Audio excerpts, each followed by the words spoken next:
สำหรับนักเรียนชั้นม .7 จงเกสมพลจิตรคณิตเอกพันธ์ข้อที่1 d x dy ลบให้ y dx ลบให้หักข้อซองของ x กำลังซองลบ y กำลังซอง dx เท่ากับ0เมื่อเพิ่นให้มาเป็นสมพลจิตรคณิตเอกพันธ์เนาะแล้วเราจำเป็นต้องไปกดคืนว่ามันเป็นเอกพันธ์ขั้นได้เนาะเราเพียงแต่เรามาแก้เลยก็ได้แล้วเรามาวางเนาะวางy ของเรา y ตัวนี้เท่ากับ dx มาคราวนี้เขาเอาจุลคณิตเข้าทางช่องภาคเนาะจะได้ dy เท่ากับ dy เท่ากับ x dv บวกให้ x dv เนาะบวกให้ v dx มาคราวนี้เขาเอาค่าของ y กับ dy นี่มาแทนซึ่งสมพลตัวนี้เนาะสมพลตัวนี้ของไม่เป็นสมพลดาวแล้วเขาเอามาแทนเซอร์ดาวแทนเซอร์สมพลที่ดาวตัวนี้ที่เขาใหม่ทั้งถึงนี้เขาจะได้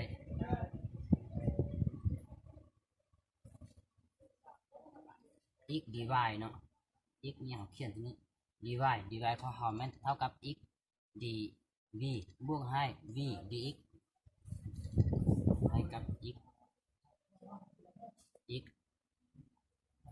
dv บวกให้ v dx มาลบให้ y ของเขาวางแม่น vx dx ลบให้หักกระซองของ x กำลังซองลบ y กำลังซอง y กำลังซองเขาวางเท่ากับ v x จะได้ v กำลังซอง x กำลังซอง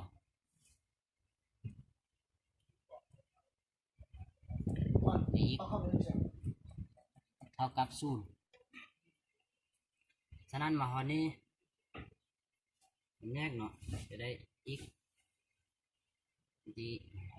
dv บวกให้ v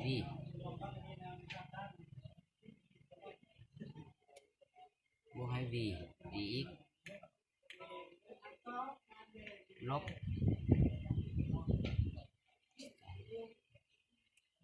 บให้ x แยกออก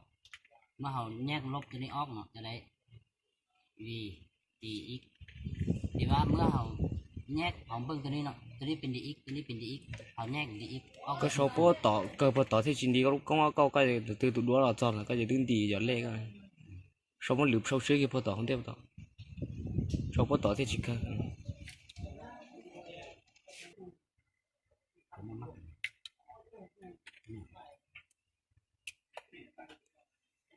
dx dv เนาะบวกให้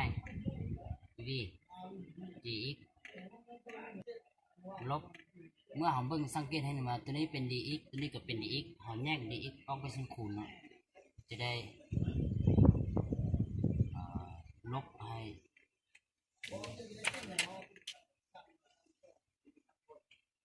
vx บวกเมื่อเราแยกลบนี่ออกไปเป็นคูณจะได้บวกหักค่าซองของ x กำลังสองลบ b กำลังสอง x กำลังสอง x nhân cầm lăng sông x กำลังสอง dx เท่ากับ0มาคราวนี้เรา x กำลังสองกับ x กำลังสองเราแยกออกไปเป็นคูณเนาะแล้วเราคัดออกจากหักค่าซองนี้จะได้ x แล้วเมื่อเราแยก x ตัวนี้ออกไปเป็นคูณเป็น x dx dv เนาะบวกให้ v dx ลบ x คูณให้ v บวกหักกระซองของ1เนาะ บวกลบ v กำลังสอง dx เท่ากับศูนย์แล้วเขาพร้อมห้างให้ x เขาเป็นสองภาคเนาะ x กับ x ตัวนี้ผมจะห้างเมื่อเขาพร้อมห้างเขาถอนสองภาคศูนย์หันให้ x เท่ากับศูนย์เนาะกับ x ตัวนี้มันคัดกันหมดแล้วอย่างตัวนี้แล้วเขาเขียนได้ x dv บวกให้ v dx แล้วเขาเอา dx นี่คูณเข้ามาจะได้ลบ v dx บวกเมื่อเขาคูณลบเขาเนาะจะกลายเป็นลบ x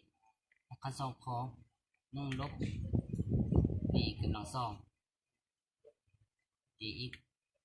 เท่ากับศูนย์มาเนี่ยสังเกตเห็นว่าตัวนี้เป็น v dx ตัวนี้ลบ v dx ลบกันเท่ากับศูนย์เนาะจะได้ x dv ลบให้พักกันสองของ1ลบ v กำลังสอง dx เท่ากับศูนย์มาคราวนี้มันจะกลายเป็นสมผลแยกตัวเปลี่ยนเนาะแล้วเขาพร้อมหาร x คูณให้พักกันสองของ1ลบ v กำลังสองเนาะพร้อมหาร x คูณให้1ลบ v กำลังสองเข้าทั้งสองภาคแล้วเราจะได้ dx ส่วนให้ x ลบให้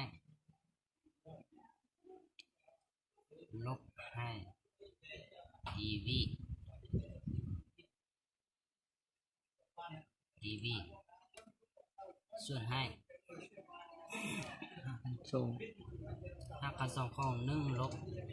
v กำลังสองเท่ากับ0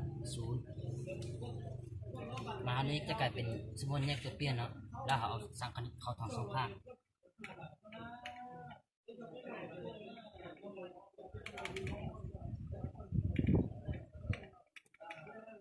เอาสังคณิตเข้ามาอันนี้มันพอแล้วเขามาต่อยถึงเนาะ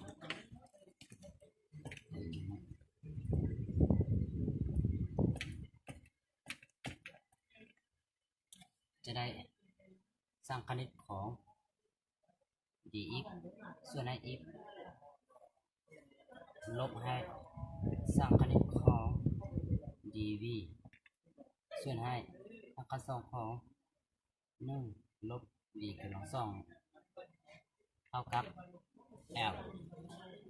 เพราะว่าเขาเอาสร้างคณิตเข้าแล้วสร้างคณิตของศูนย์นี้จะเท่ากับ l เนาะหรือว่าเท่ากับจำนวนของค่าใดหนึ่งมาคราวนี้ dx สร้างคณิตของ dx ส่วน x นี้จะเท่ากับลบในแปดของ x ลบให้สร้างคณิตของ dv ส่วนให้1ลบv กำลังสองเนาะมันจะเท่ากับ arc sin ของ x เท่ากับ l ฉะนั้นสมมติจุลคณิตฉะนั้นตัวนี้จะเป็นผลเท่าของสมมติจุลคณิตทั้งถึง